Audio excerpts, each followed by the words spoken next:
Yeah, man. Welcome to the Freedom Show. From wherever you are all over the world, and we hope you're going to enjoy this. Yeah, lero tugambe muziki tukubako benga tuli far away from the land. With me is my brother Nubian Lee.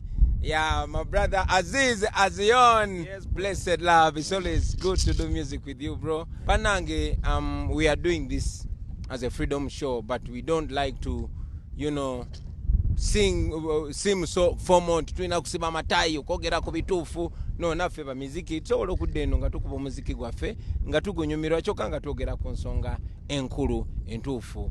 We hope you all enjoy the show. We hope nobody gets offended because all we bring to you is love. Now this song is called Ebibuuzo Bingi Naye Answer Ntono. Sound the vibe.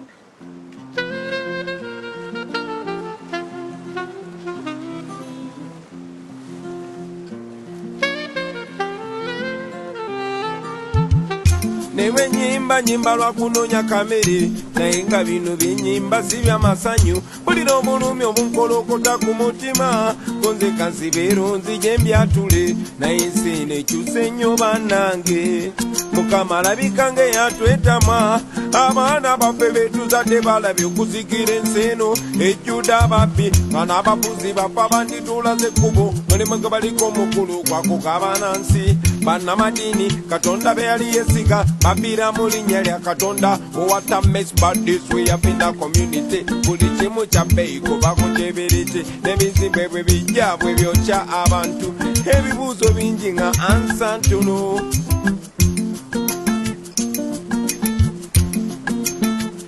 what a mess but this we have been a COVID-19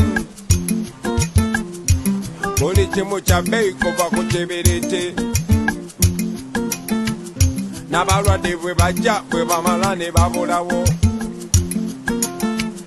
wulira nga wakende noyitirako mu kibuga abakola ennyo bafuna katono ate mu bulumi abakola ekitono be bafuna ekinene bwai nange kyenebuuza munnange bakimbimbika kati be bawasa abawala bato abavubuka abato ne bawasa abakadde ne weebuuza ensonyi zadawe ennaku zino nange kyenebuuza munnange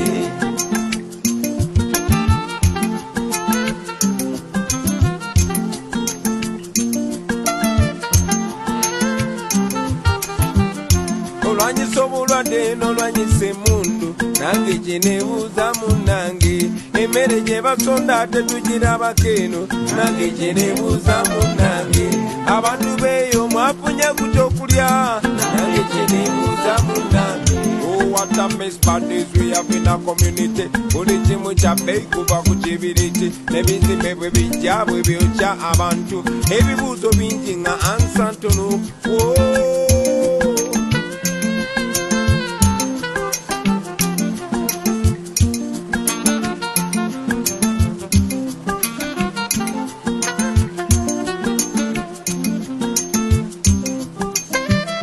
zenyimba lwa kunonya kamere naye nga bino byenyimba si bya masanyu obulumi bunkolokota mutima gwange konze nkanisowoleyo mbyatule naye nsi nekyuse nnyo bannange n'abasoma abadagana nga batasoma ensi nekyuse nnyo bannange abalina lupiya nabo tuzibasanga ensi nekyuse nnyo bannange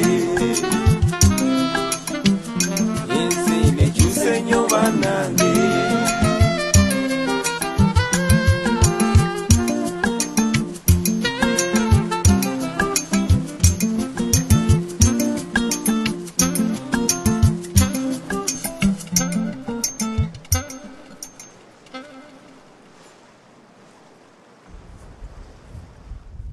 Wow. Beautiful vibes. Yeah, welcome to the cruise katugenda kusanga bachali bafeyo ku One Love Beach tugenda kusinkana nayo mikwano gyaffe naye music is an art not a science. You see science yo yabagamba 1 + 1 = 2 from music tusobola no gamba 1 + 1 = 10.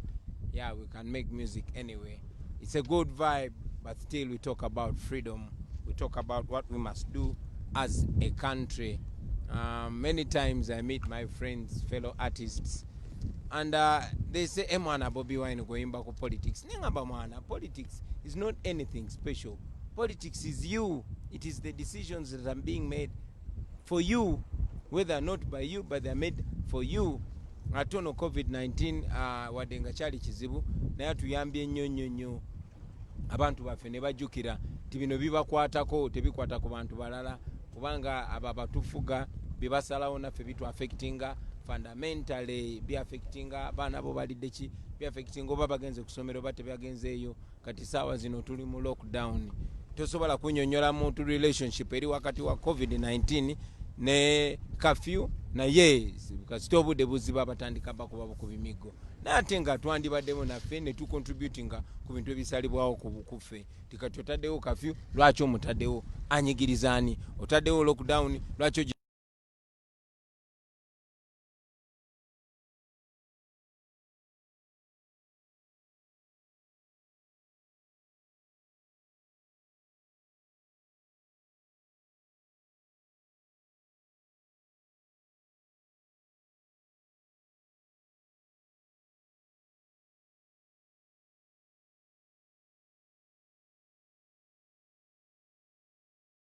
era naffe twagala tubayimbiremu kana kayimba bakayita situka tutambule nawe joli situka tutambule dance the vibe.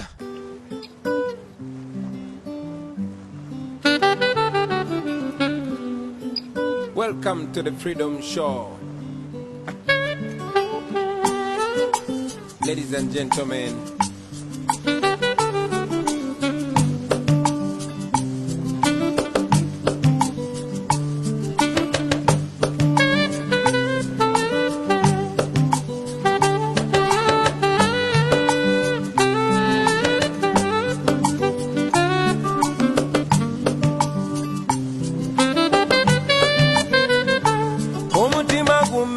Naye nga temanyi munywanyi nawe kukumenyese abantu eyo gye mpitira bayongobedde bye basuubira nga byawukana ku bye balaba ate abalala bo ne babyetama banyigirizibwa ne babulako gye baloopa baabuwe negye wandibadde oloopera kibeera kizibu okufunayo obwenkanya kugamba tosigala wansi ensi bwe kusuula situkawo mangu tutambule mu nsi teri kyangu lugendo luwanvu situka tugende mu maaso situka tutambule embeera emalamu amaanyi naye topowa tugende topowa tutambule luwanvu bwe tulemerako tutuuka boyi imuka tutambule embeera emalamu amaanyi temupowa tugende topowa tutambule lugendo luwanvu.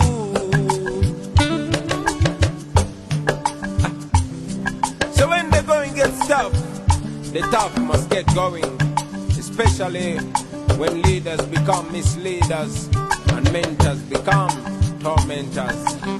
When freedom of expression becomes the target of suppression. When democracy becomes impossible. Necessary must be done.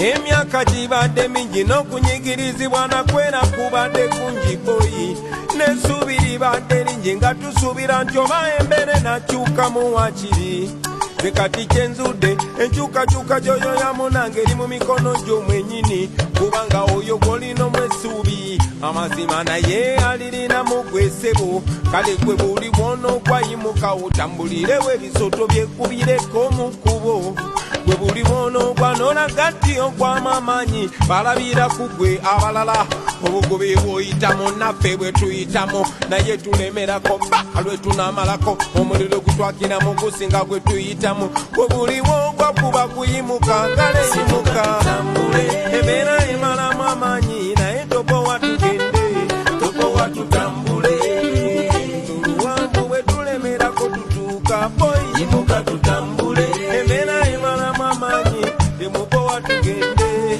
topowa tutambule lugendo luwanvu.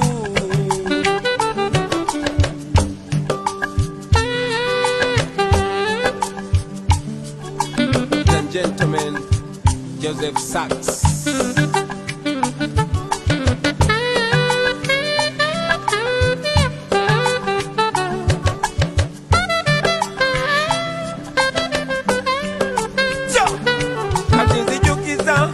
Eyekubangiza muganda wange kugamba situkirawo tulina omulimu omunene gwa kununula Uganda eri esimisa abalindawo bwoba tosobola kudduka wakiri ng'otambula bwoba tosobola kutambula wakiri ng'oyabula bwoba tosobola kwavula wakiri nga weewalula naye kyonna kyekiri sigala ng'omuvinga tewali mirembe gye bagenda kuleetera waka ku sosiyo bw'oba toli mu mativo sanokanguleko voisiyo sigala ku kosiyo naye manya rights zo tolema kolerera Uganda gwezimba gwangalyo wadde nga bosiwo teyali wa choice yo wezanya patio kuba gwangalyo wadde nga bosiwo teyali wa choice yo wezanya patio kuba lino gwangalyo wadde nga bosiwo teyali wa choice yo wezanya patio gwangalyo wadde nga bosiwo teyali wa choice yo wezanya patio lino gwangalyo.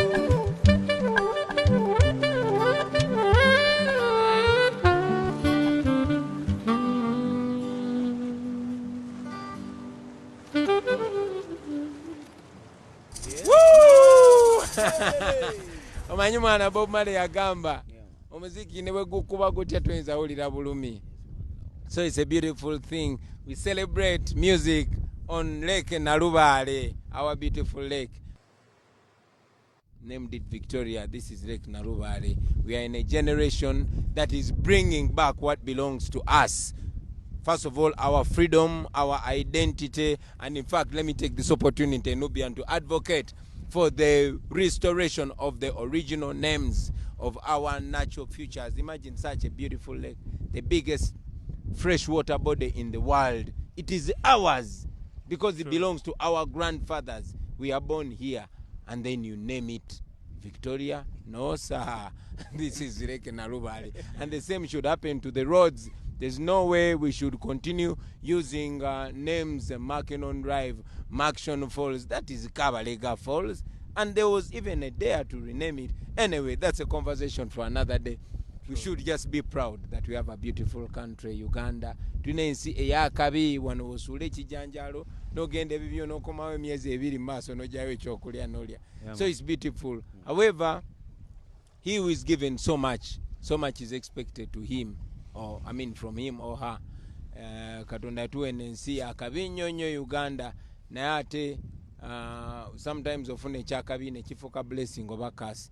It is our responsibility to make sure Uganda is a blessing to us. Like we always say, we twogera ku bino ebintu twogera ku nze oba ku Nubian oba ku Jose oba ku Aziz. No, everybody, all of us, not just the artists. As long as you are Ugandan, it is your responsibility. So when we send this message, we send it to Uganda. We call out on Uganda. Nubian mwana soko beko kyo bagamba bano ba people. Sagala baloze ndi nze mbamba gamba binozeka. Alali. Anti-proud Ugandans. Yes, Truly proud of Uganda. Yeah, this is our country. Teri wakawalala. Naye kimu kyenjagala okutegeeza bannayuganda tulina okumanya nti politics are governing buli part of your life. Nti yes, politics is in your livelihood. Day to day life. Nti sukali gwogula politics yasalawo. Transport gosasula mu taxi politics yasalawo. Rent gosasula landlord wo politics yasalawo. So fena bannayuganda okwagala eggwanga lyaffe tulina okukyusa obukulembeze bw'eggwanga lyaffe ne tuteekawo abakulembeze abalumirirwa eggwanga lyabwe, abakulembeze abaagala eggwanga lyabwe. Mukirabye mweno time ya corona, singa ddala abantu abatukulembera baali balumirirwa Munnayuganda, kirungi kati mukiraye nti politics yasalawo buli kimu. Tuli waka kubanga abakulembeze be twalonda bwe batyo bwe basazeewo. So abo be mulonze be basalirawo ffe kati tulina okwebereramu nga tuteekayo abantu abasobola otubeereramu abalumirira Uganda. So bannayuganda tuzuukuke tutandike okunyiiga omuntu kasa akola ebikyamu abeere accountable to us kubanga ba leaders balina kubeera ba servant baffe. So leader yenayina avaayo n'agamba nti is not serving you, eyo sign twandibadde twasituka dda ne tugamba okay okoze ekyokola kati twagala abo abajja okuwuliriza ffe abajja okusavinga abantu bannayuganda. So bannayuganda twebereremu, tuzukuke, tunyiige, tulina okuyiga okunyiiga obulungi bwaffe, humbleness yaffe, kindness yaffe, bano abakulembeze gye batwalanga weakness yaffe. Buli we balaba nga tuli easy nga bayisa buli kimu kye baagala nga bayisa, nga babba buli kimu kye baagala, kubanga ffe tubeera easy, tusirika, tetwagala buvuyo. Naye ke kaseera tulabire ku bantu abalala, tusituke nga bannayuganda, tudemandinge for better, kubanga Uganda is an endowed country, esobola otulabirira. We have everything. Kitegera etulabirira nga bannayuganda. Tetwetaaga genda mu nsi za bweru, buli kimu ekiri wano, singa abakulembeze baali bafaayo okulaba nti no bakolerera munnayuganda kulaba nga abeera ku top. It's not about individuals, it's about Uganda. It's about all of us. Kati Nubian ffe tusobola okweyagalira kwene ennyanja, batunulira naye bwe bagahaabwe tunakwata Bobi Wine ne Nubian baleke bakole ebintu byabe baveewo. Ennyanja mwana abavubi bajano ne babakuba amasasi abantu ba bulijjo, and yet tulina oginyumirwa ffenna, tolina kubeera Bobi Wine oginyumirwa. Waliwo olinga jajjamu ekigulira amagala eddiba. So let's love Uganda. Kana kayimba bakayita Uganda. Dance the vibe.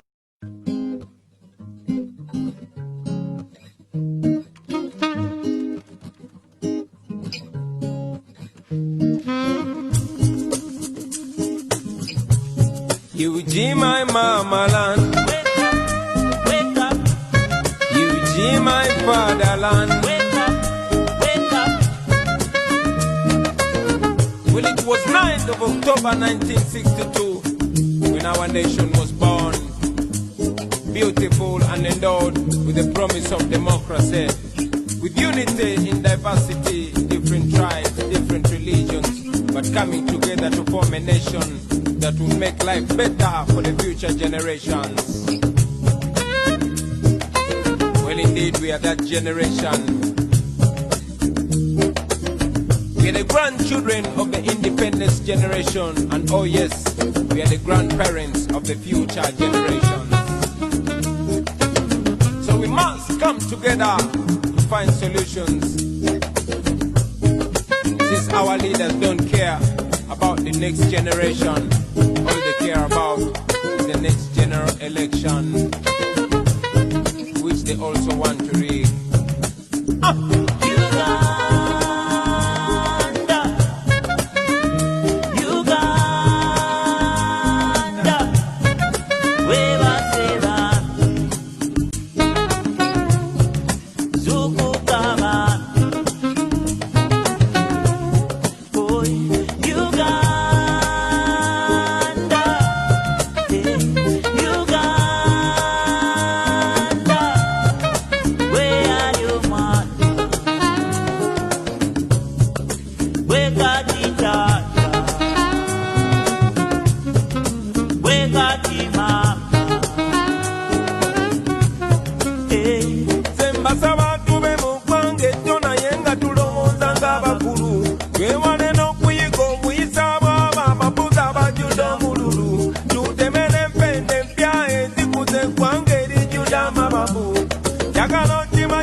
We are the country, we are the future, we are the change we badly need. We are the youngest population in the world, we stand a chance. We are the leaders of the future, and the future is today. If we only come together, we can change our destiny. Bopi makuche tuli ochiraba we tuli, si we tuli na okuba Uganda.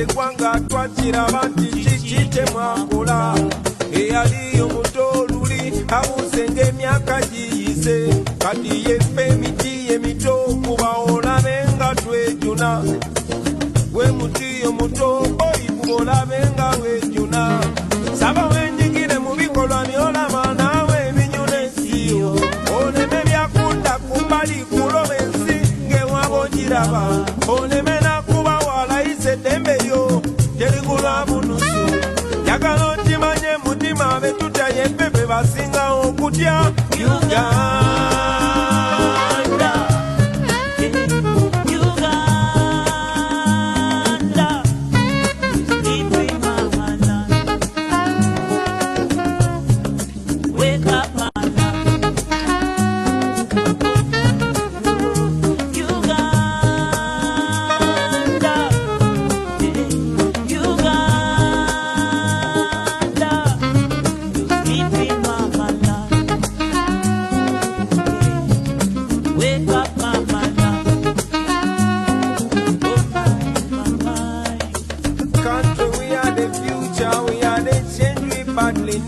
We are the youngest population in the world. We stand a chance. We are the leaders of the future, and the future is today. If we only come together, we can change our destiny. If we only come together, we can change our destiny. If we only come together, we can chase this man away. If we only come together, we can chase this man away. If we only come together, we can chase this man away. Woo! Atenga byaddala. Yes, man. If we come together, we can change the course of history. We can change our destiny. We can change the way people look at us. Once upon a time, we used to laugh at people who came from Zaire, which was known as Zaire then, Congo, under Mobutu. We would laugh at them and say, man, I cannot imagine somebody ruling over me. In fact, misruling over me for 20 years. What? No way. Ngatugamba mu Uganda tekisoboka. Well, it has been 35 years, yo. 34 years and counting. Plus. It's coming to 35 years. And the same dictator is ruling over you, is ruling over me. Okay? So it is important that you wake up. It is important that we wake up and say the necessary. Ensonga yokka lwaki golola tasobola kusanga gwe nyama yalwo nakuba eŋŋoomi is kubanga amanyi nti waliwo ansa, waliwo ekijja omukwata naye. Otherwise twandibadde nga abamaanyi be balya. Kati tulina okugyawo ekyo nti omuntu alina emmundu asobola okukuba omuntu embooko zonna zayagala. Tiwa LDU bamuwadde emmundu asobola okukola kyonna kyayagala. Tibali abakwata emmundu balina no abo abakwata emmundu ffe tulina bafuga. Ffe abasasula omusolo alina kukuuma gwe ng'era mumulaba ne mumuloopayo mwe bakasitoma okitegeera kye ŋŋamba. Yensi gye twagala baganda bange, yensi gye tulina okubeeramu. Tetulina kubeeramu nsi nga tuli shy, nga tetuli confident. So enjoy this show, but you know this is going to be more of a conversation as we sail. This is a freedom show, but we talked about these things and we sing about them to make sure those who don't listen to the talk, at least they can listen to the music. What kind of Uganda do we want to build? We want a Uganda that makes all of us equal. Nze naawe nga tuli equal under the law.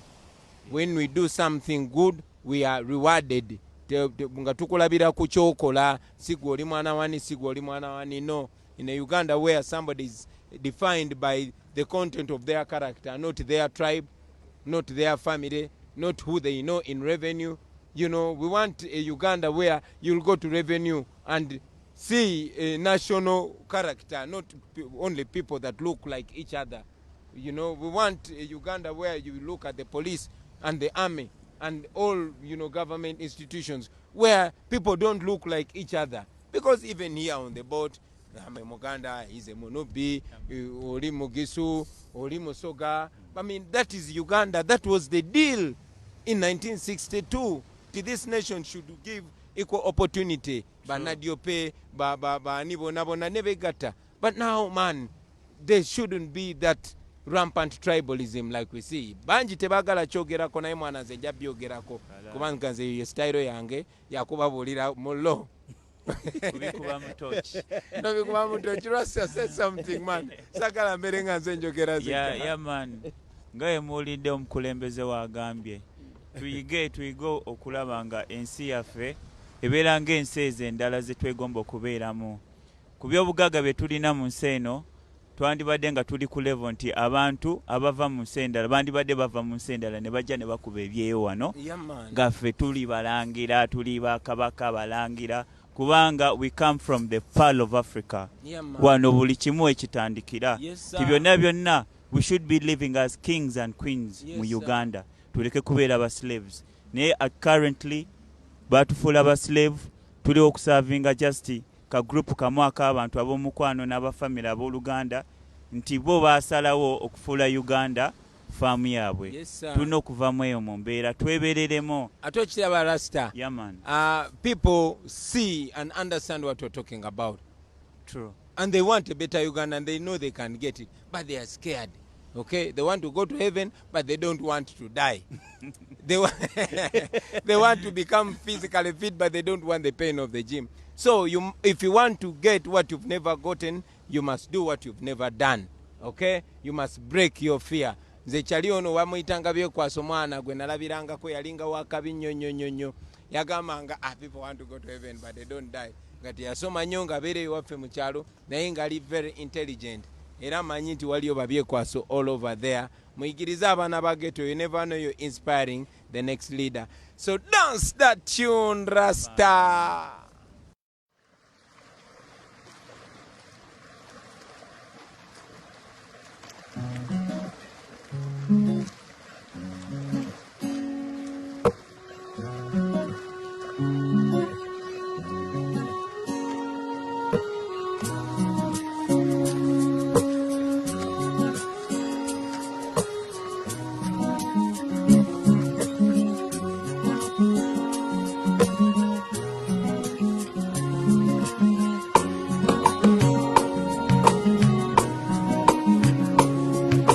Stand for the truth, you better be ready to stand alone.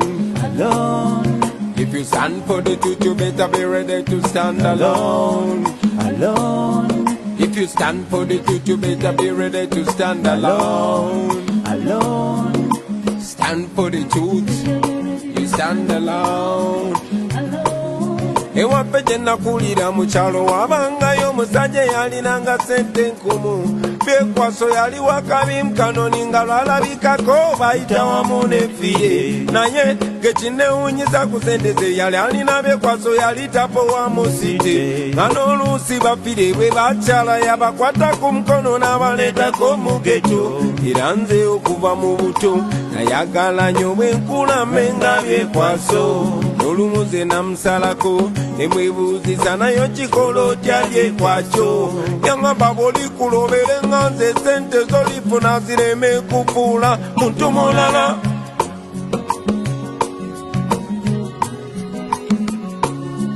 Oberanga mwesimbu ebikyamu bigaane bituufu by'oba osomesanga abalala. I know the truth will be a lonely road. Olemerangako n'olwaniranga amazima. Buli lw'oyimirira ku mazima oyimirira bw'omu. Never expect nobody to defend you. Baagala nnyo kugenda mu ggulu naye tebaagala kufa. Baagala nnyo kugaggawala naye tebaagala kutuuyana. Baagala nnyo kugenda mu ggulu naye tebaagala kufa.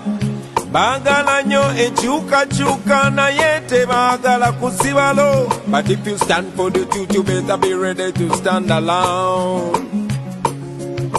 Stand for the truth, you better be ready to stand alone. Alone. If you stand for the truth, you better be ready to stand alone. Alone. Stand for the truth, you stand alone. Sente twagala eby'omugagga twagala naye tewali kisobola kugula gwanga. Bikyamu bikolebwa buli nnaku tubiraba naye okubyogera kubeera nga kumira mwoyo.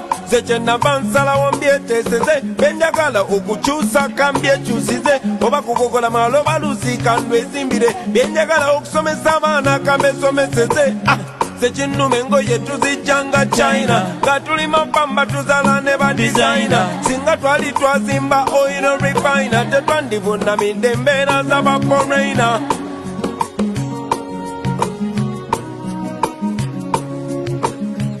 wabula oli buli wakufula beeka ajja ne mu makago nakukolera amateeka twagala nnyo okugenda mu ggulu naye tetwagala kufa twagala nnyo kugagawala naye tetwagala kutuuyana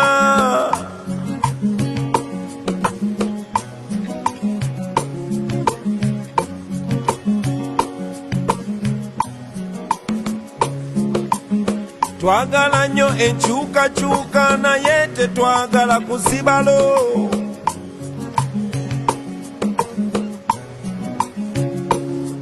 If you stand for the truth, you better be ready to stand alone.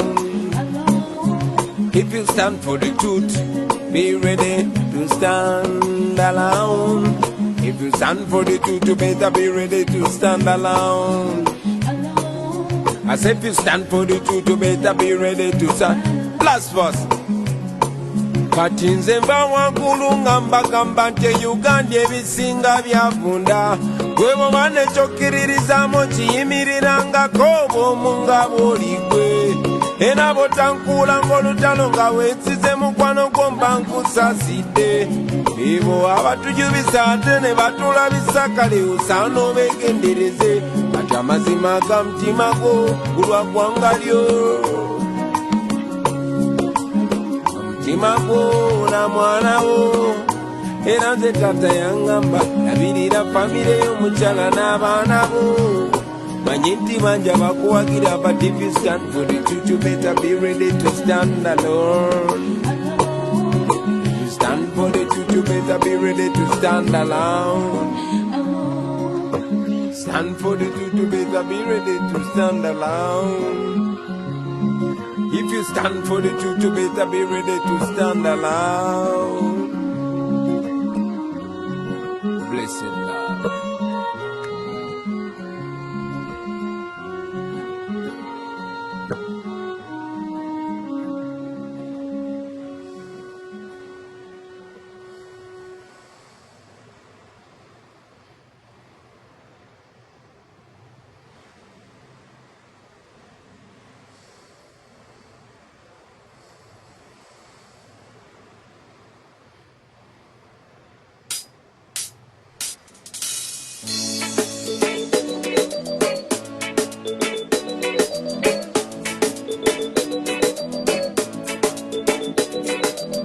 Well, it down, no love is in the air. If you have a lover, put your one in the air. Hang me it, hang me it.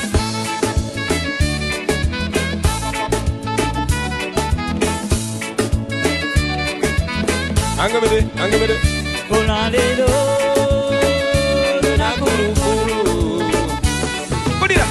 Okuvalulirwe nakulabako nakirabirawo nti olina kubeera wange nebyenzize ndaba nze gye muvuddeko kati nkikakasa nti nina kubeera nawe naye mpulira bulungi leero bino tobinje bituukiridde leero walayi mpulira bulungi leero mpulira ng'obulamu obutandise leero okuva kululinga kugamba nyabo omutima gwange wamenyake sagala mutima gwange tuzanya tepo njagala omango njagala leero mbulire ate bw'obanga mpenna ntwalo nyanjule okukakasa kankukuba embaga era bwe bambaga tugiteeke busabala obasibule embeeko balage yakaweta osambe gaoningolinga omuwendule kankwagaza effujjo gwe kiruma mpabire ne anemono bagisome mu mawulire walinga bampaana be bangi nayise bwe mpaanayo mukwe mazima waŋŋondeza ensi kwagala nnyo n'okusinga gwe woogiraba kakwankale bona kibalube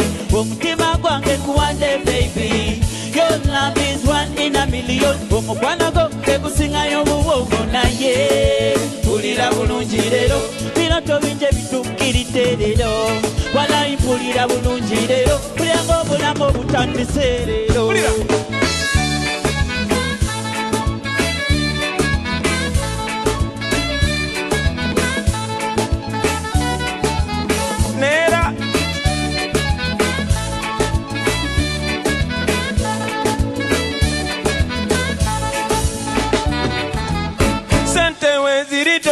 Johnny baby Yambalo nyume kutwale mu Valentine Kubimbise kugulire akamule Chukano chana kusanye yo kwagala kukubale mabobana nyingo zateka baby Kakuita mami ngatenze kampita daddy Mami, daddy, bulira, Kakulire tume wakula na kabina Yagala kugulire yo besto babima Yagala kuzimbire nyume ya kalina Ay, kutwale kukulia toku marina Walinga mapana bebanji Naenze kwempana yomukwe Mazima wangonde sensi Kwa mala nyono kusinga kwe onjiraba Kulira bulunjirero Minoto bije bitukiritelero Malayi kulira bulunjirero Kuyango mulango butantiserero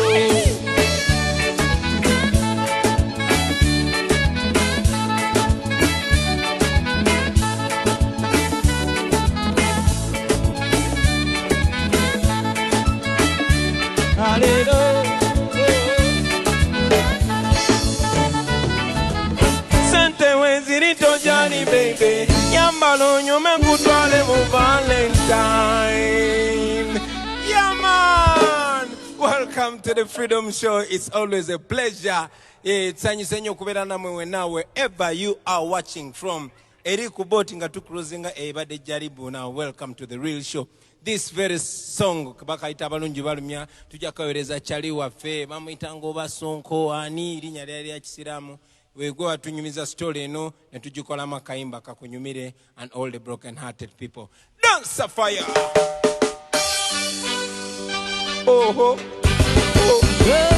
it's a true bad man love story running down for me heart and me soul and mind no one can feel me heart is breaking and nobody can drive me till me cry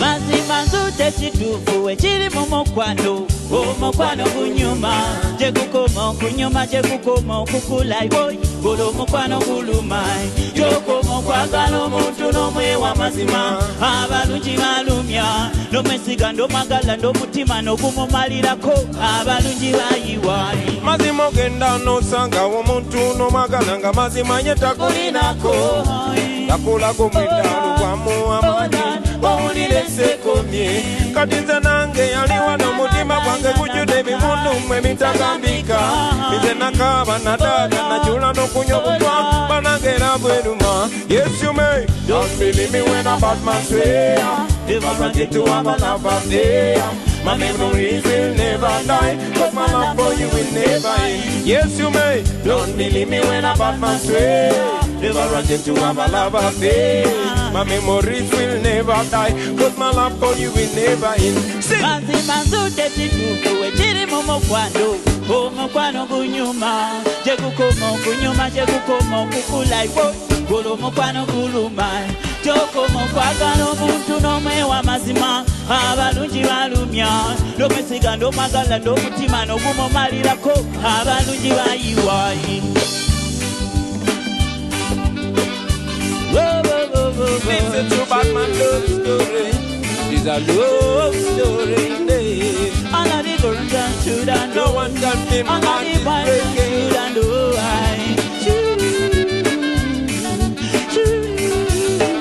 Yes you may Don't believe me when a bad man say If I run it to have a love affair My memories will never die Cause my love for you will never end Yes you may Don't believe me when a bad man say If I run it to have a love affair My memories will never die Cause my love for you will never end Yeah man, each one of you can make a contribution to yourself. Dance a vibe. Kana kaimba bakaita osobola. Yakala kabanyumire mwena mwena. Nadala babana bageto abenyoma. Okubanga bakuzala mu katanga obuzalibwa mu kyalo. Bwino tandika okwezala wa mwana ngoloza tosobola. No way. Me is a ghetto youth too. But I'm right here. So now we get it is this song is meant to me. So it is meant to inspire self-confidence. All man, remember that everything you believe you can achieve, man. If you work hard enough with discipline. Aye, balabe bangi mu bulamu abatoba bamu ne bagwamu amaanyi ne bakita naye leero kambabuuse amazima olemerako munange omalako ffe kati twasalawo kulumba nalo nga twesiga Mukama Katonda kuba ne Dawudi yanyiga Goliaasi nga yeesiga Mukama Katonda wadde embeera ekayo osobola kusaba togwamu nsuubi osobola manya Mukama waali osobola embeera yonna wadde nga entiisa nyingi osobola nga Mukama waali osobola kati togwamu maanyi osobola mu mbeera yonna kulawo amaaso otunule kubaawo zibiriza ensi egenda songa za ggwanga munje okumanyako kwe kuyamba abalala ebikunyiga bibinyiga tubikwase maanyi ebyo tweberere gira balemerako bebamalako enjogero eyo yaffe kubadda wadde ng'embeera enkaye kugaba togwamu nsuubi saba manyi osobola embeera yonna wadde nga entiisa nyingi osobola nga Mukama waali osobola kati togwamu maanyi osobola mu mbeera yenna. Ladies and gentlemen, Davis, very talented young boy. I apologize for calling you a young boy, but your talent is too big for your size, man. Give me that vibe, Davis.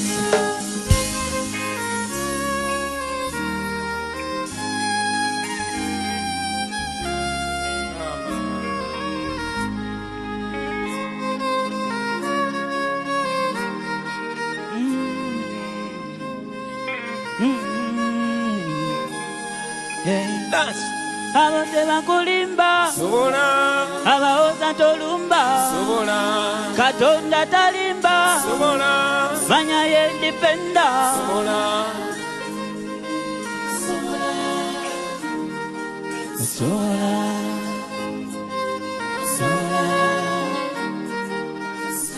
Kati gwe abadde alowooza nti ebintu by'abalonde kankubuuse leero naawe abadde amanyi nti ebintu tebisoboka ekizampo yeffe kati nno tebakutiisa tebakufiisa tebakujoganga naawe ebintu obuyinza babali mu buyinza tebakukanganga wadde nga bajja na byasi bajja nabo mufe tujja na Mukama Katonda tumanyi ne Dawudi yakuba Goliaasi nga yensize Mukama Katonda bajja nabo munatiyagasi fe tujja na Mukama Katonda olaba buleti pulufu omwana mwaluwa yakwata bugwasi kinja.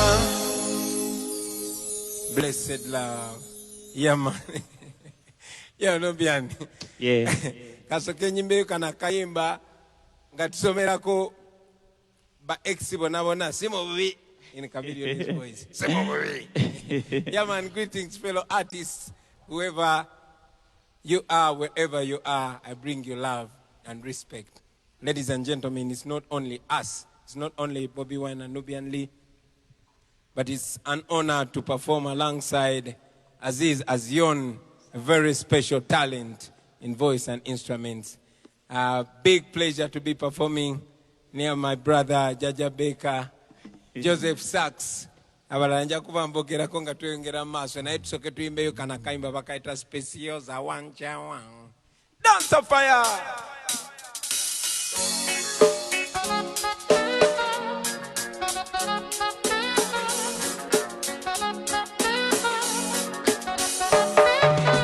Joseph Sachs yokozotya ako kofu yasikemba demmanye naye kokafuye katukagendereko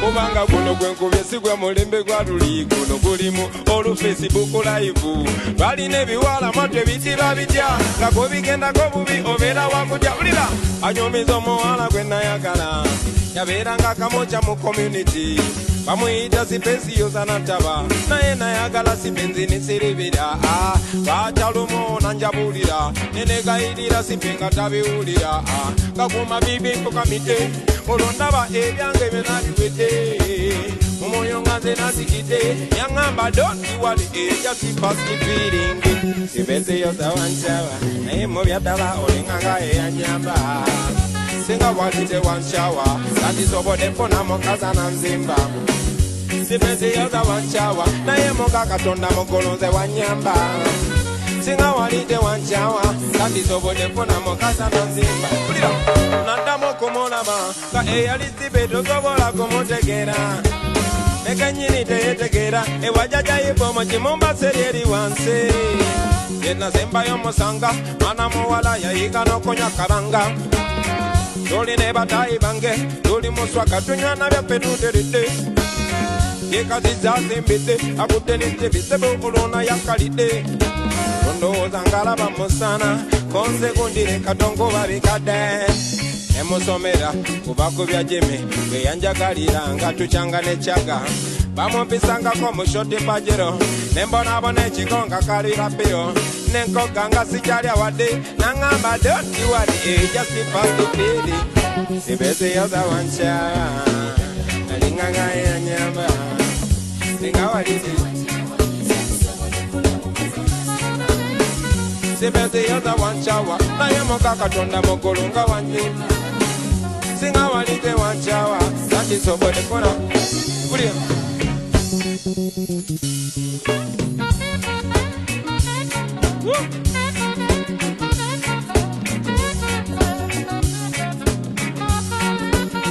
akoze atya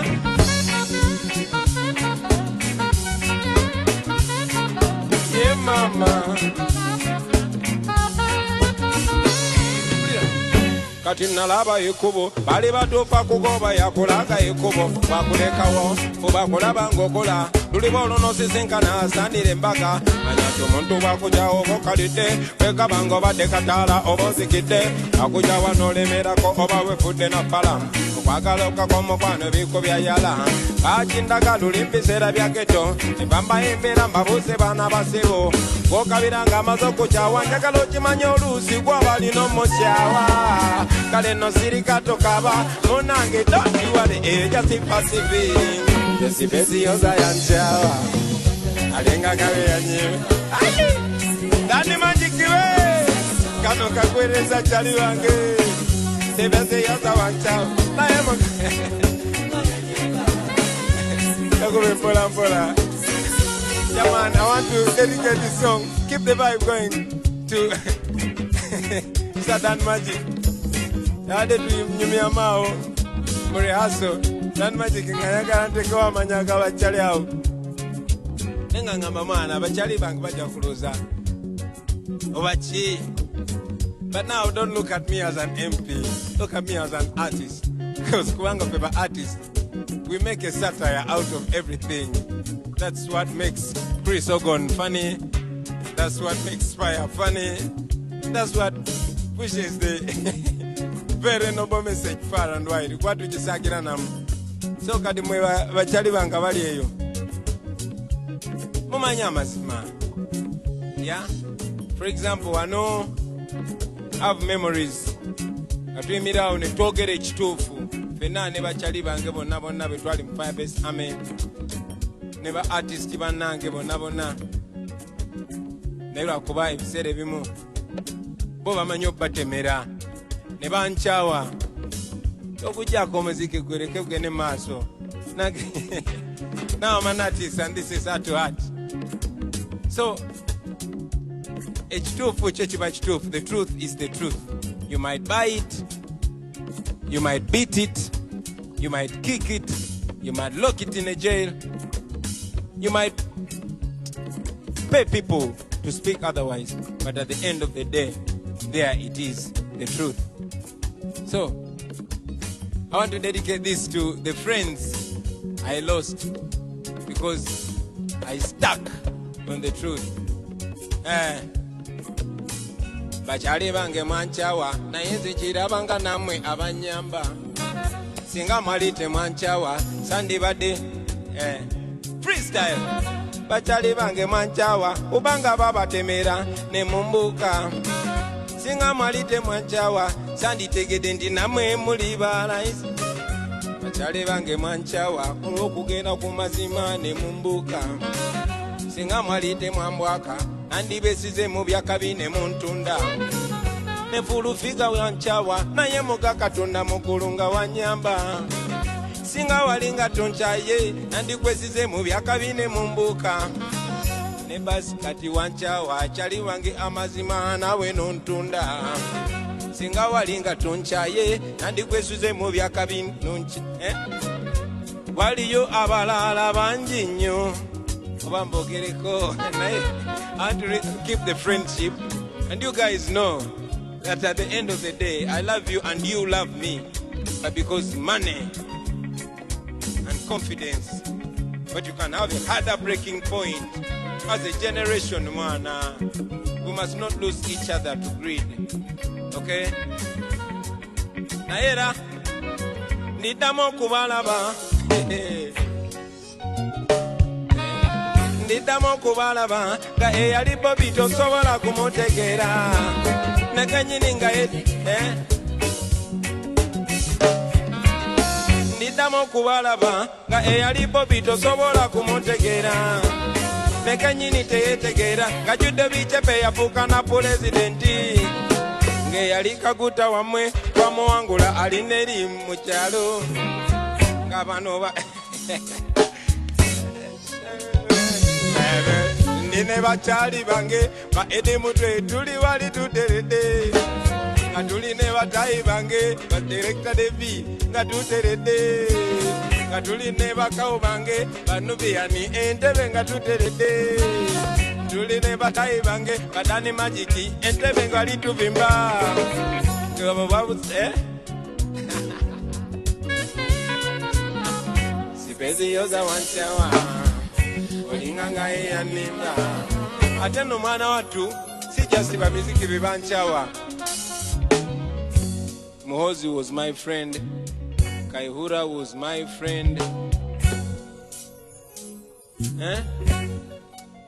Rukutana was my friend, even Museveni was my friend. Nene banchawa olw'okwogera mazima Kaihura wanchawa naye nga wakola bubi kuba nali kyaliwo ne Muhozi wanchawa naye gwenze nkirabanga eyanyamba singa walinga pulo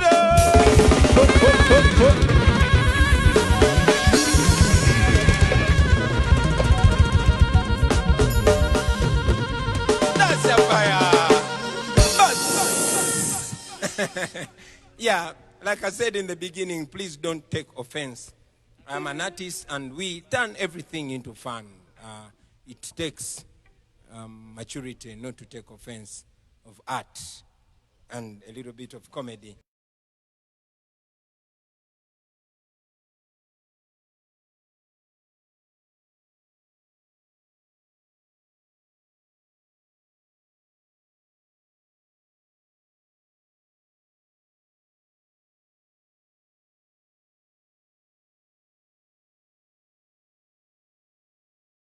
That's a fire. Yeah, like I said in the beginning, please don't take offense. I'm an artist and we turn everything into fun. It takes maturity not to take offense of art and a little bit of comedy. Welcome to this show, ladies and gentlemen. We are here at One Love Beach in Busabala. Yeah, tufuna vibe yakabi, and this particular place is called Radio Corner. Mugenzi Moze Radio yasiga ke yo paint kuma injago yagalanga nnyo wano ekinewunyisa nti ba legend balina ebintu bibafaananya. In Uganda we've had two legends abalina outstanding voices. That was the late Paulo Kafero and the late Moze Radio. Naye kati luli ku quarantine show, I gave respect to Moze Radio, and now that we are blessed and honored to be in his presence, I want to respect the great late Paulo Jobo Kafero. I've not commented about the goings on, but I hold him in very high regard. kana kayimba kubirako mwana Azizi ku ndongo ya kafeera awo tujijamingemu just ladies and gentlemen, everyone Azizi Azion. Woo!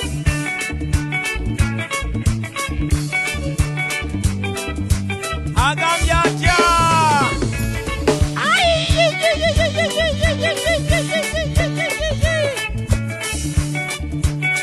representing for Paul Kafero. Kino chene amanga kalombolombo kange ekyokujjamba embiringa ebinyuma ni mwana wa wano ero mubando mutendekeo waddala muganda wo Kyagulanyi temumbusabusa ne mu bika by'Abaganda nsibuka mu kyajjajja wange Kayiira kabube ettumbi mu kiro n'engenda musale kanzigulira taboola abantu bakika obeera butalaba okuleka wali muganda wo gwate n'okozesebwa ng'omunene mukyawule okusosola okukuba kumanya omusayi gwo nga n'enda yetugatta ya Nakalama ni mumalirivu nnyo okuviira ku kyantuma okulembera abantu bange ni mumalirivu nnyo okuviira ku kyantuma okulembera abantu bange nsobola ngumidde n'okukubibwa nange bwagye nasibuka era nga ne mu makomera nze nsibibwa ebigambo ebijoteke ebijja binjogererwa nabikwasa musumba wa Katonda ebigambo ebijoteke ebijja binjogererwa nabikwasa musumba wange Katonda njiyinza obuyimba bungi gasinga kubira mu lulimi Luganda ne mu maaso g'abakama bange nimwetwaze nnyera nga ngunzi njiyinza obuyimba bungi era nga nkubira mu lulimi Luganda ne mu maaso g'abalonzi bange fuba okola ekituufu era ngonze siyinza kweyisayisa kikungu ebyo bibaka wange nga ngenze singa eyo yeyali eneeyisa mwendi pawo yampini mpagidde mumwe byebyo mama Azizi baba tokwata ku ndongo eyo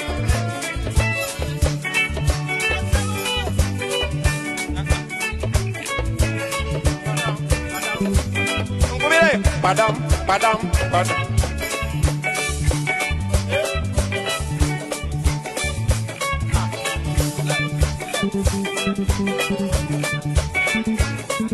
tuba munange nnyo kano badde okalaba tuba gakyali wange kano badde okalaba tuba munange nnyo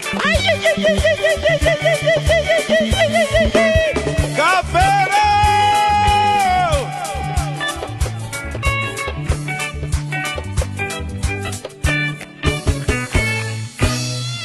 nabudeyo kamocha jemu changa zijambala mandesya danzize kutapira njiri navuga muntu mulamu baana basibi yali omufuuyi w'esadazo nageto nakola ki nga mukumbomera ninyenyeza n'obulyanga zengula bando ne mogeto nga bakwata ku ttama twaliko abaana ngo ne Yosefu Mayanja nga katufuuyira pege tumamuleke mu bujja twali bakiwago ffe n'okusinga agambye atya twali bakiwago nga edi mutwe nga bwe tukusanga manjenwa eŋomi tukubaza owuma twajuga kibuga twafuwa amaki twadigoma ebiwala banange esebo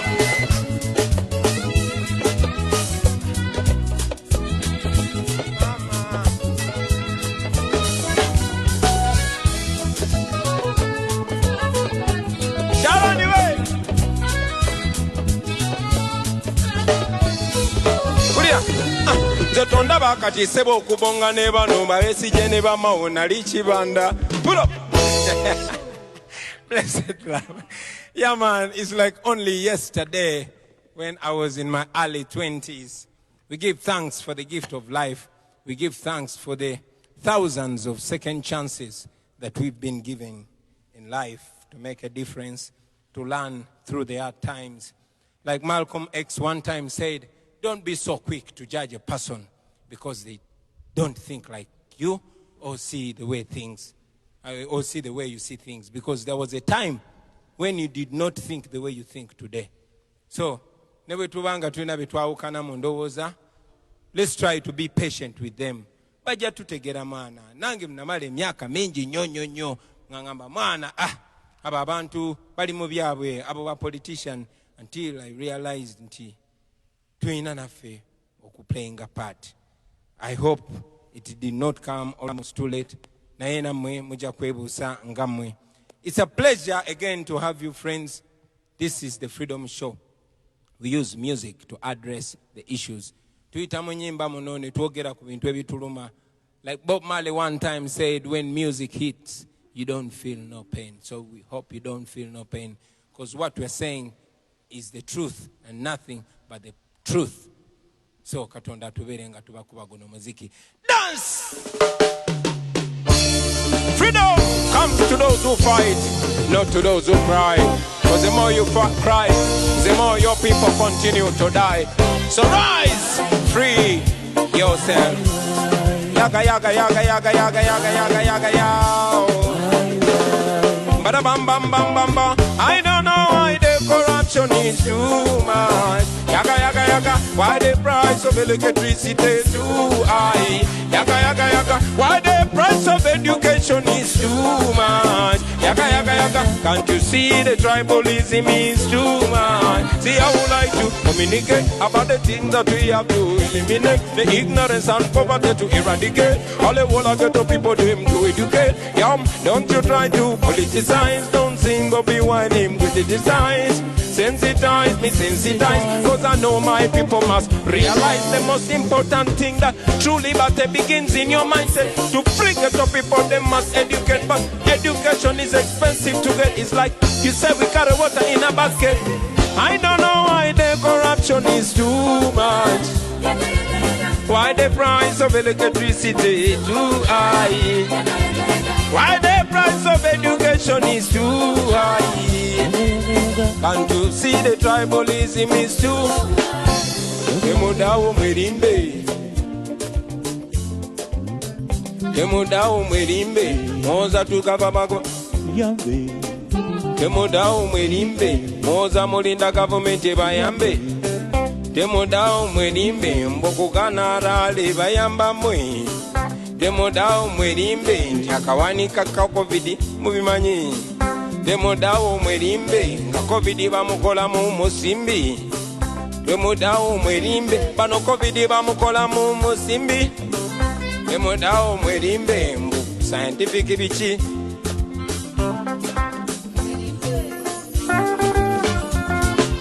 Mulikola mutyanga bechanze, bano bana Uganda nga bakoye.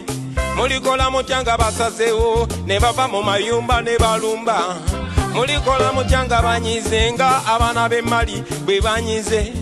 Mulikola mutyanga bechanze nga abana b'e Misiri nabo bwe bechanga. Olikolota bechanze nga abana ba Kampole bwe bamugoba. Olikolota bakugobye nga Omar el-Bashir bwe bamugoba. Olikola matyanga bakugobye nga Chaliwo Gaddafi bwe bamugoba. Olikola batyanga bechanze abana bagetu nga bakoye. Olikola obutya ne bakyalibo nga bakukoze akamugabe. Olikola otyanga bakoye abantu bonna bonna nga omuntu wa famire y'omusalo gw'omwezi tegumulisa kumala wiiki kumwezi. Akawunga kemugaba tosobola nakukawa nsolo. Emijanjalo byemugoba tosobola kubirisa mwana wo. Amata gemugaba namwe mugalaba. The truth we speak, nothing but the truth. One drop like that, one drop like that. Katika mbyogere. Listen. Bwemutuba mu masomero fizi tusasira zimu, naye emirimu gibera gy'abalondemu. Abavubuka baffe betting gwe mulimu. Mwagala ekibuga, zi arcade ne muzisiba, zimolo mwana watu ne muzireka. Omunaku yanyigibwa mu COVID, omugaga nga mwete bimkwatako. Emotoka eza gavumenti, abantu bamwe be bazivuga. Emirimu gya gavumenti era abantu bamwe be bagirina. Ebifo mu polisi, abantu bamwe be bagirina. Ebifo mu magye nabyo abantu bamwe be babirina. Esente za COVID siraba bwe zirongoosa mu malwaliro. Tell them. Are you feeling?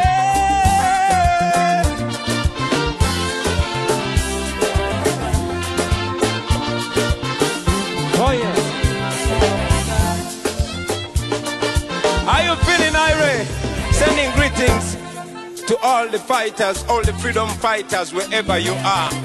Keep strong. Keep strong. Keep solid. Keep pushing. Freedom is near. I don't know why the corruption is too much. Yes, man, freedom will be the ultimate prize. The price has been paid. I want to dedicate in a very, very, very special way, ladies and gentlemen, this show to a lady called Rita Nabukenya. She was murdered by the police as she was coming to court to hear a case. Now, here is the story. Today, the president and the Electoral Commission are banning public rallies. They don't want the message of freedom to reach the people of Uganda. They claim we should communicate on social media. But hey, once upon a time, the government presented a proposal which became a law and put a tax on social media. The president was saying social media is used for Ugambo, but I know that social media is the mode of communication where young people meet and talk. Many of our young men and women don't have jobs here. They go to the desert to look for greener pastures. The only way we can keep in touch as family is through social media. But he put a tax on social media with all due respect to the president. And now, when me, my brother Joel Senyonyi, my brother Raymond Mujuni, my brother Apas, my brother Nubian Lee, my brother Dan Magic, and very many other brothers and sisters like David Lewis Rubongoya, like Roy Semboga, like Chairman Nyanzi, decided to go and protest against this tax because it was immoral. Young people use the internet to communicate. Right now, I am performing to you on Facebook, on social media, because it is our only way we can communicate. We are first world brains stuck in a third world country. In fact, this is not a third world country. We only have third world leaders. Anyway, we protested against the tax. Many of us were arrested, like Julius Katongole, like Nyanzi, like Eddie Mutwe, like Selecta Devi, and were taken to Luzira prison. Later, I was also arrested and arraigned in court for protesting against social media tax. So Rita was riding to come to court and stand in solidarity with the brother because she was putting on a red beret. She was deliberately knocked down by a Uganda police car, and they killed her in the full glare of surveillance cameras, which you and me pay for. The police said that happened in front of a camera, but again, later on, the police spokesperson came out and said the footage has gone missing. Anyway, I don't mean to bring back sadness, but I want you to know why I respect and celebrate Rita Nabukenya. Sister, rest in peace. Fetucha Pamba na tucha chikuba. Dancer next fire. This song is called We Are Fighting for Freedom. This is a message to the government expressing what's exactly on the people's minds.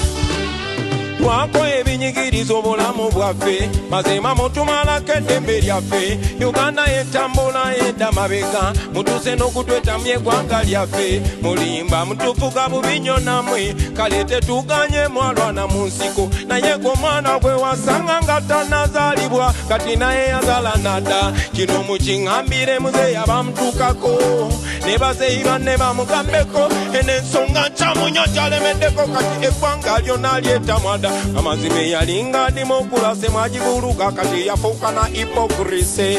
Yes, eyali fundamental change mwagizaalawa mugifudde no change. Ensonga ez'abalwanya zonna mwazibuukako nammwe mukolabira ebyabali naye nga yo constitution yaffe ejja kuddawo nga tumaze okukutwala embiro. I say we are fighting for freedom. Bannayuganda bali ku mawanga, we are fighting for freedom. Bagala kukomawo waka Bannayuganda balusudde mwakaba bayasiri n'abalala. Alright, listen, second verse. We are living in a time similar to the one of slave trade. This oppression is worse than apartheid. The gun is the master and the citizen slave. The pearl of Africa is bleeding. Question, what was the purpose of the liberation when we can't have a peaceful transition? What is the purpose of the constitution when the government disrespect the constitution? See what you're doing to our nation. What are you teaching the future generation? See, our leaders become misleaders. See, our mentors become tormentors. Fighting corona but fighting with guns. I said, we are fighting for freedom. We are fighting for freedom. Bana Uganda bali kumawanga. Urane baboy, demupo wa baboy. Freedom means that everybody is identified by the content of their character, not by their second name, not by their tribe or religion. Freedom means that even if we don't think the same, you don't have a right to beat me. Freedom means all of us are treated the same, rewarded the same for the same work, and punished the same for the same crime. Freedom means all of us as citizens of a country, as members of society, deserve the full respect. So, in brief, what we are fighting for is not just positions. All we want is the same. And this happens to all freedom fighters all over. We might differ in strategies or techniques or approaches, but our ultimate goal is the same: complete freedom, complete justice, and complete equality. And that we are going to get. Kalino okununula eggwanga kituuka katako abaana ba Uganda fina. Ziramu nti okununula eggwanga mulimu gwaffe abaana ba Uganda fina. Era manya nti bw'otunuulira ebikyamu n'osirikireyo oliddemu ensi olukwe. Naffe abakulwanirako gwe n'osirikireyo beera otusadase. Ono omusajja tumutya buti naye nga twakuŋŋanye nkiddamu nti tumutya buti naye nga twakuŋŋanye. Blessed love. Blessed love. You see, ladies and gentlemen, we all fight for freedom. And I must say we credit it to those that came before us. On this show, I want to send respect to all the freedom fighters, particularly here in Uganda. Dr. Besigye, Norbert Mao, Jenumugisha Muntu, Dr. Paul Kawanga Semogerere, and all those other politicians. But I also want in a very special way to recognize the role played by the great late Christopher Sebaduka, Fire Rutaya, and all the artists that have been singing about issues, respect in all aspects. You inspired us, and now we are here to add our energy on the noble job that is being done. So nobody can do it alone. We must do it together. We are young people who come with so much energy, so much youthful energy. But again, power is nothing without control. So we need the guidance and counsel of the elders. That means we must do this together. The young and the old, the male and the female, the rich and the poor. We must all be united forces of change. Dance that fire! To all the freedom fighters all over across the divide, remember that unity is strength.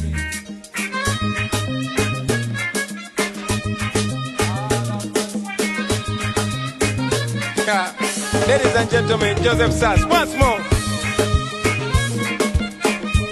Lord of mercy. Okay, how about you? United forces of change. The only way we're gonna get a liberation. United forces of change. The all of us must come together as one. United forces of change. The all of us come together as one. United forces of change. All of us must come. Listen. Our people complaining night and day. They wonder why we continue to live this way. But I know that things can change someday, if we really want them to change anyway. Uganda land of abundance, but Ugandans living in deficiency. The leaders want life presidency. We must abandon that silly tendency. Uganda rich but Ugandans poor, because the leaders them drunk on power. They run nation like family affair. The citizens suffer but they don't care. United forces of change, they all of us come together as one. United forces of change, opposition come together as one, please. All of us must come together as one. Alright, let me tell you. So now we say whether you are JMA, whether you are DP, whether you are NRM or you are FDC, whether you are CP, whether you PC, whether you are ANT, banegwanga bali malao, abanyasinga tabantu bali mokufa nanjala, bwetwegata ne tugoba bana bajega tusobola okutasegwanga ensega. United forces of change, tubasabye come together as one. United forces of change, the people them must come together as one. United forces of change, Banange come together as one, please. Joseph Saxi, Bambika, Lord of mercy. I can be a justice as you. Lord of mercy. My people complaining night and day. They wonder why they continue to live this way. But I know that things can change someday.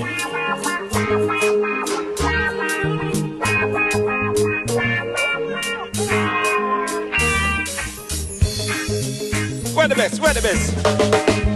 Go ahead, Bessie. I can be a chef.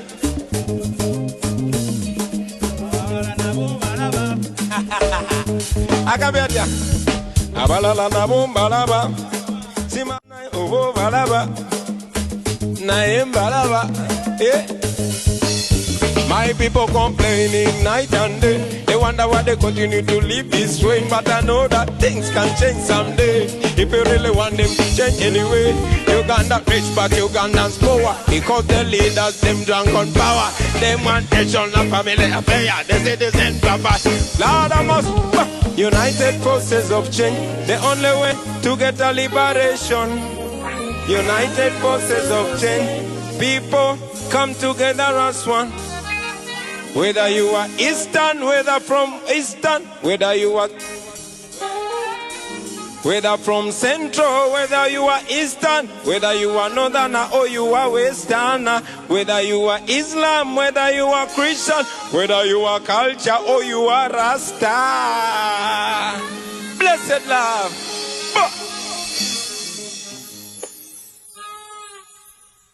Yeah, man.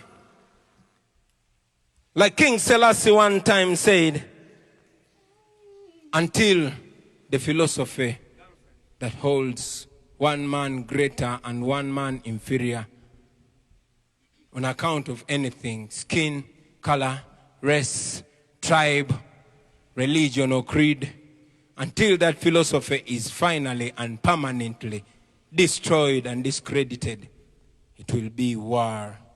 We might not fight violently, but we shall fight to the end. The beauty about it is that our fight is a legitimate fight. It's not a secret fight, it's a public fight. It's not a violent fight, it's a peaceful fight. Because the people are fighting against are violent. And we know that violence cannot stop violence, only peace can do that. Darkness cannot drive out darkness, only light can do that. And like Dr. King say, hate cannot stop hate, only love can do that. Twagala kola buli kimu tukolanga tukikola mu ddembe, tugenda mu kulonda okujja, njagala okozesa omukisa guno obasaba okubeera ab'eddembe. Mubeere baddembe naye nga temulinyirwa ku mutwe. Mubeere assertive, muyimirirewo. One, musewe eddembe naye nammwe mubanje eddembe kubanga muli baddembe. Buli kintu kyonna kyonna amateeka gaffe kyekogerako gakuwa bw'eddembe nga gwe omuntu wa bulijjo. So n'okulonda kuno twagala kubeere free and fair, nga kwa mazima na bwenkanya ate nga kwa ddembe, kubanga okubula ebbula ly'amazima n'obwenkanya lirijjawo eddembe. You know, you cannot have peace unless when you have justice and honesty.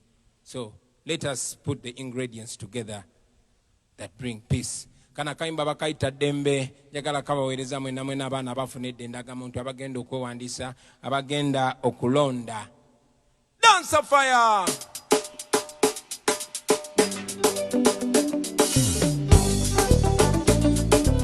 Aramasi. Ani akajukirako? Neto waliruddawo ebiseera ebyo.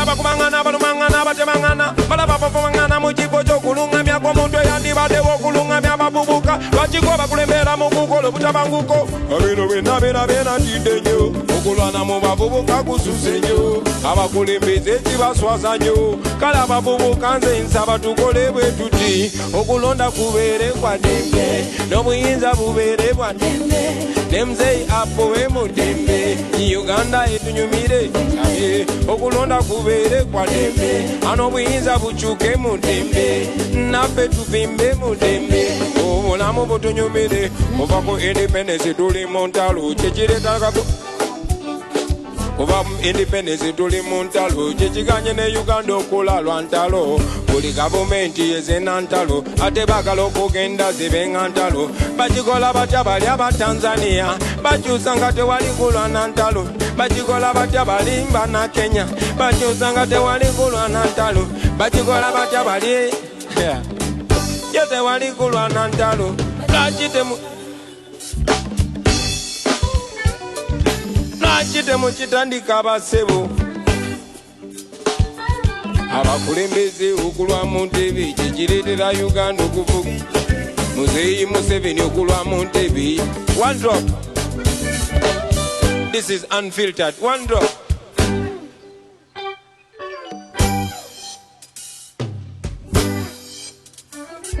Kuva mu independence tuli mu ntalo kyekiganye ne Uganda okola lwa ntalo buli gavumenti ejana ntalo era baagala okugenda zibeere ntalo bakikola batya bali aba Tanzania abakyusa nga tewali kulwana ntalo lwaki temukitandika abasebo mwagamba kyekyabalwanyisa entalo lwaki temulabira ku Mandela ye yavuga kimu n'atabendera muzeeyi Museveni okulwa mu ntebe ye gwaleetedde Uganda okufuuka eddebe buli ayogerako bamufuula mulabe nze mwalu wakatonze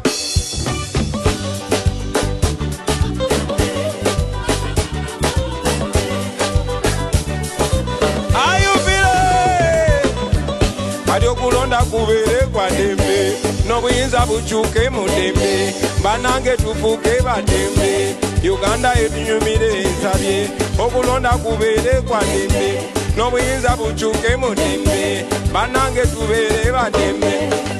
Wando kano ge mazima gali agakawa abasinga abagatyanyawo ano ge mazima gali agakawa gwatanakimanya kati nkubuusa boy obanga oddala oyagala Uganda ne mu bikolwa okiraganga tuzimba omusingi guyambe Uganda n'abaana baffe kwe balirabira bamanye ti omuntu okugenda mu buyinza tekikyetagisa kuyiwa musaayi bamanye ti omuntu okukuuma obuyinza tekimwetagisa kucunya banne bamanye ti omuntu okukuuma obuyinza tekitegeeza bamanye ti abantu beesimbawo abantu ne balondako abantu beesimbawo amateeka bwe gabagamba ne mwami byabakama kana kayimba kakunyumire ne bakyali bo bonna nammwe kabanyumire manyi nti mukola amateeka era bino mukimanyi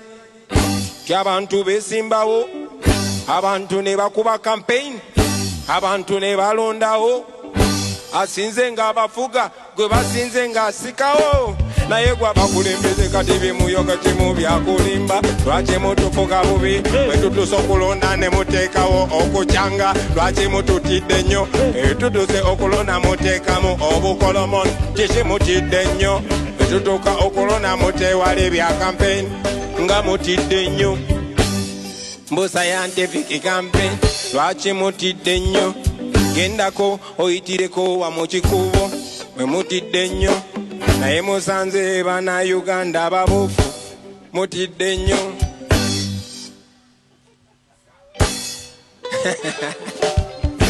okulonda kubeere kwa ddembe obuyinza bukyuke mu ddembe muzeeyi agende mu ddembe uganda etunyumire esabye okulonda kubeere kwa ddembe obuyinza bukyuke mu ddembe bannayuganda tubeere ba ddembe.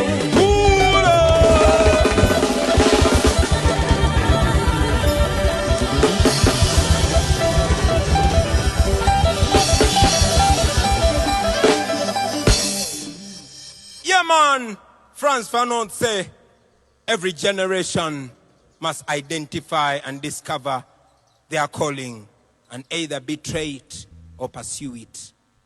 This is the time. And like Yoweri Museveni said in the 1980s, that if a government has closed out all means of peaceful change, what do? The question comes back now, 40 years later. Remember that, every youth in Uganda. Bus!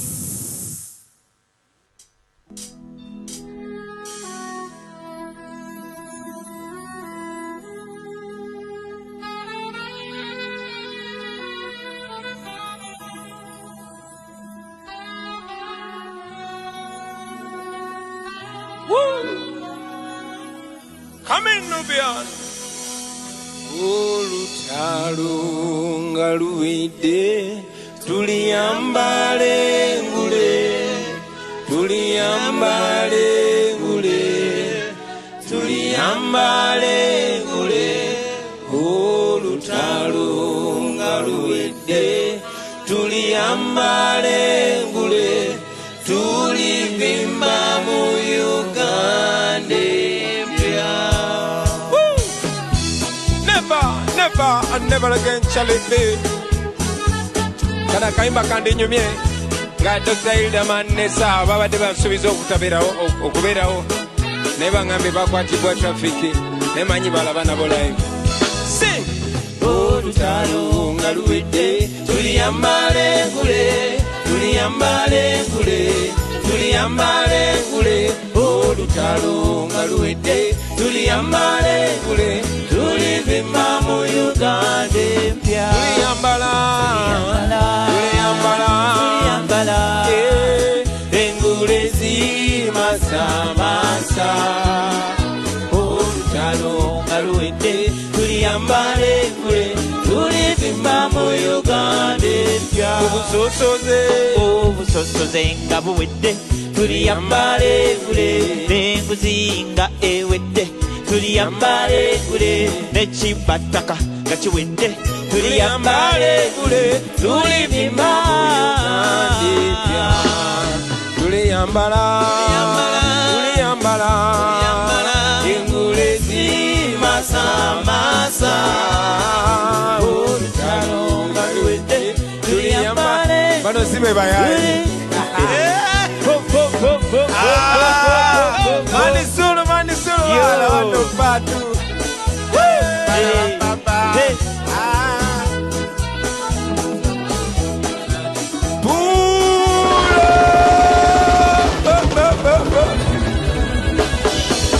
Kabalaza Mana mbade manyike muchazi tano Respect Yo Batu wawa Blessed man Okubi akapale ulinga ataliwe na chifuma Yo, Patrico. Mwana ngasa nyisuba. Mumaze komocha. Solo. Tubade tukakubye. Big up. Yeah. Simanyi tuchalira hivi. Yeah man. Blessed. It's a pleasure. Yeah. Dr. Hildaman, Amazena Tsarako. King Saha, respect. Mukulikeyo mwana.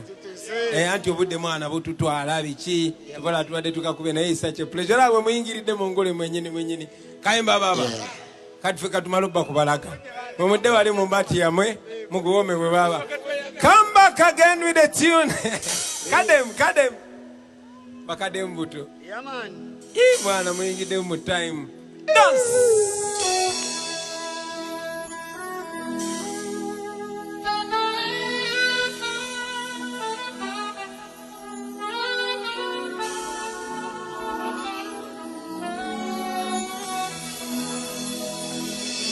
Olutalo nga luwedde tuliyambale ngule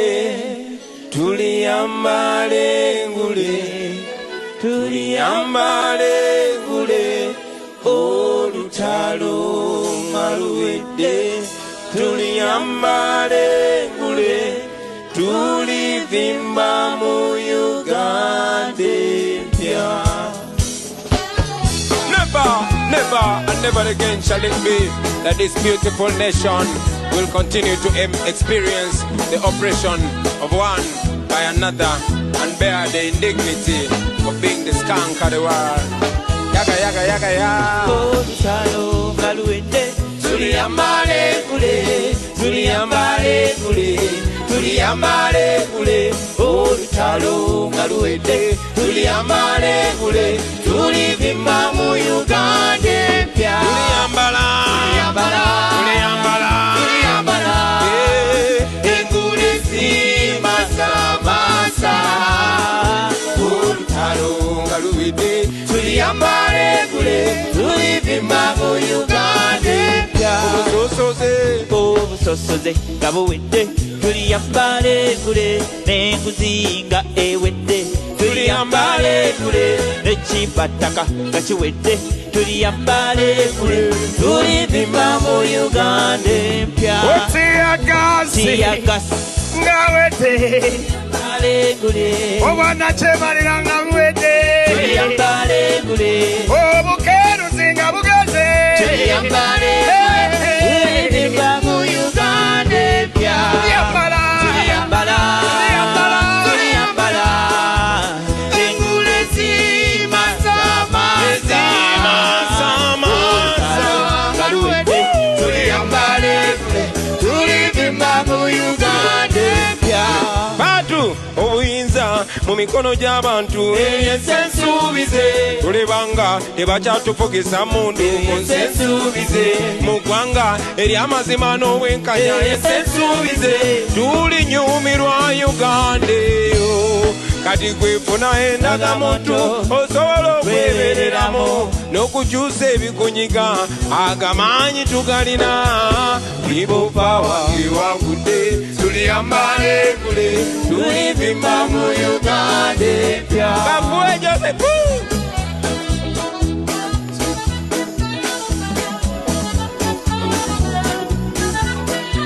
Ani ayimba basi ya Irene Ntale, ani ayimba ya Bugembe. Sing sir. omusolo nga gukendedde tuliyambale ngule abalimi nga tufunye akatale tuliyambale ngule nga mu nsi olina eddembe tuliyambale ngule tulivimba mu Uganda empya. Tuliyambala engule zimasamasa olutalo nga luwedde tuliyambale ngule tulivimba mu Uganda empya.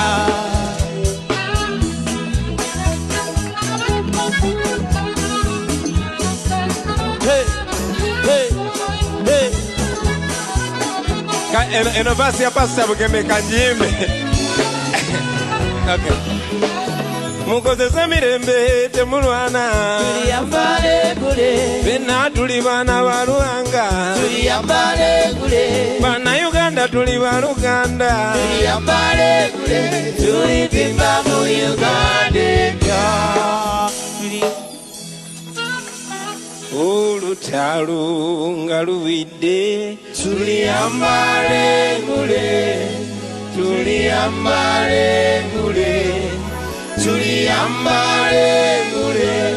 olutalo nga luwedde tuliyambale ngule tulivimba mu Uganda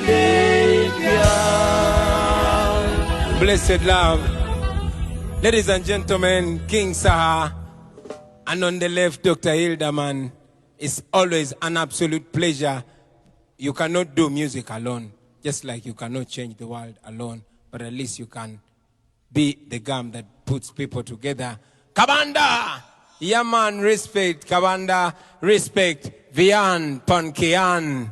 Yeah, man. One love. Yeah, man. Katindo Vinovio, now you hear it sounding nice because in the sound we have both the top producers in this country. Ladies and gentlemen, we have Tony Hose in the Viuma, and we have Pademan in the Viuma. It's an honor. This is the creamiest, cream de la cream. Neka kati tuuze kaimba chimwana. Akote kamara, tumazo baimbira kaimba. This seems like the climax of the Freedom Show. Blessed love. Make me continue with the show. Respect King Saha. One love, one love. Respect Dr. Hildeman. One love. All right, katika tukubongera ate. Start it!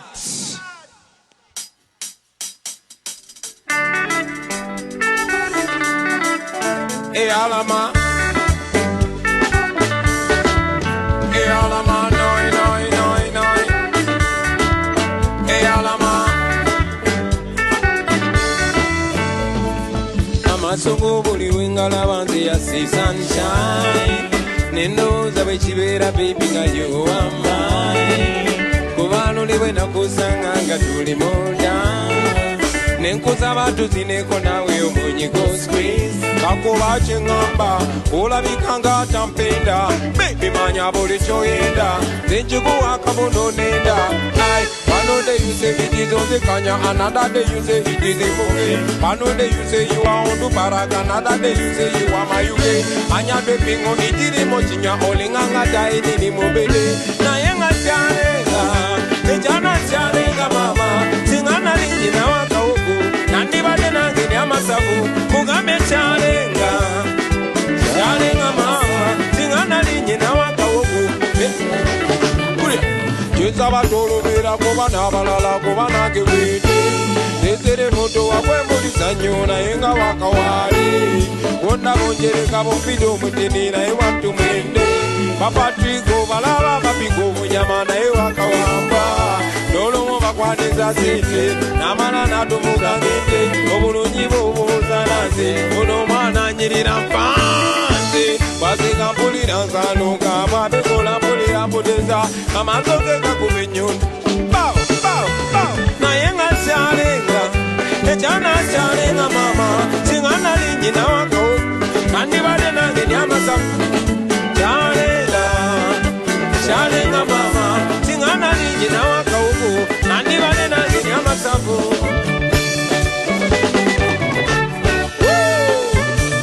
Agamba tieringi baba.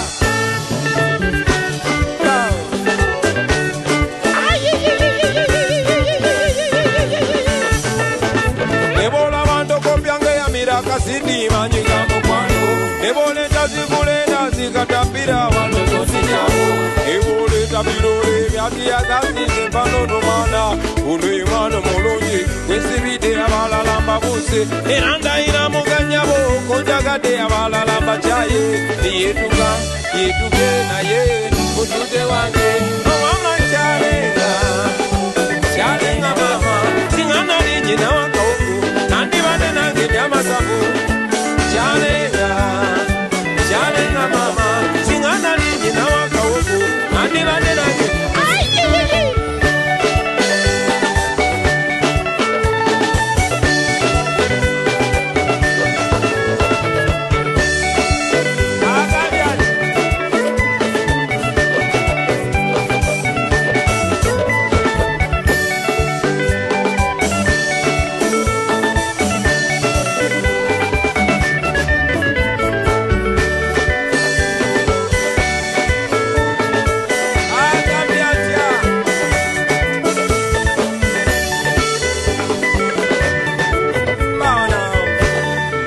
Blessed love, yeah man.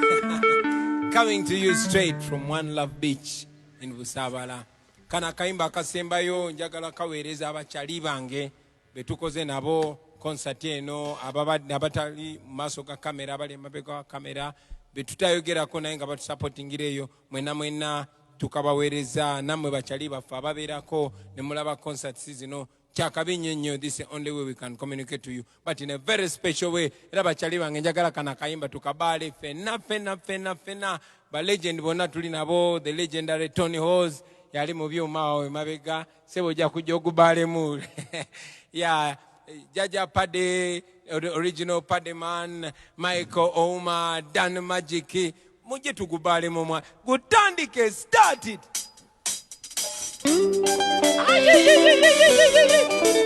Baba mukumenyeke. Jejo, nemoro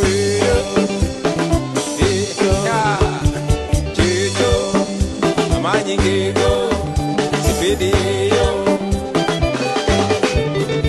Babi tandi kampola mutandi kwangu kuna mubwa mirigo Iyengo yogero jatimba muketo keno itu mutu Itu abatuizo Come in Michael Uma. Ladies and gentlemen, Solomon Kampala Soko Jotu Bali Lemwe. Give them a dance, Solomon. You are a big boy now.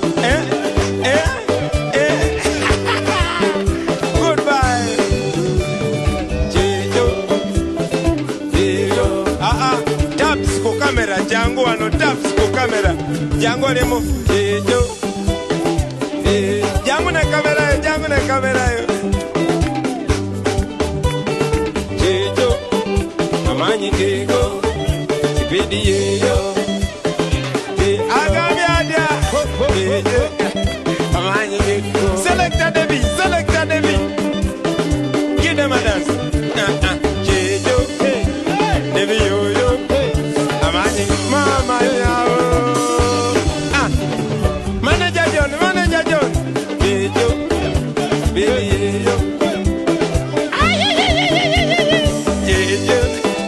Amani Diego, Bijo, Uria, Wami Dandi Campona, Montandi Quango, Bonami Wamirigo, Yengo Yogero, Jatindi Mudongo, no Itomutu, Chedwaba Tweso, Lion Twayogena Congo, Bulumi Wambiri.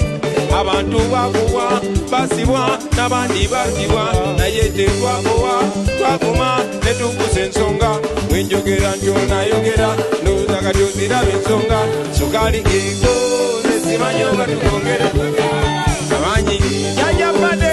Ladies and gentlemen, the legendary Pade man.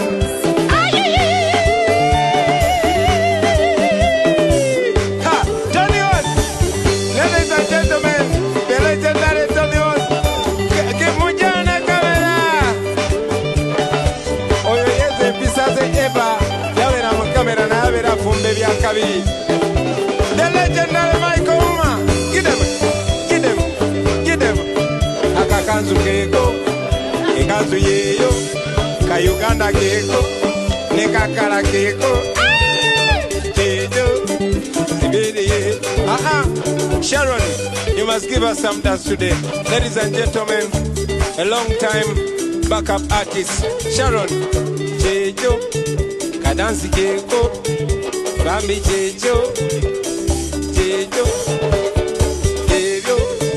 Sipidi Yeyo, Amani Keko, Don Sharif Naja, Chejo, Amani Keko. Okay, second verse.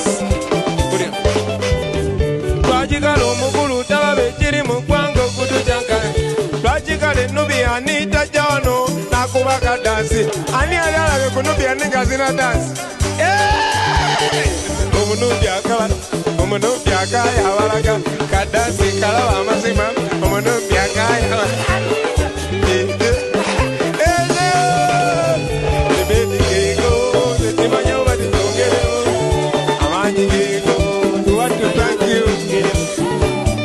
we want to thank you for watching. Abantu no babera ne bu dance. Patrico. Chon. A dance keko. Mama. Mama keko. A dance keko. Hey.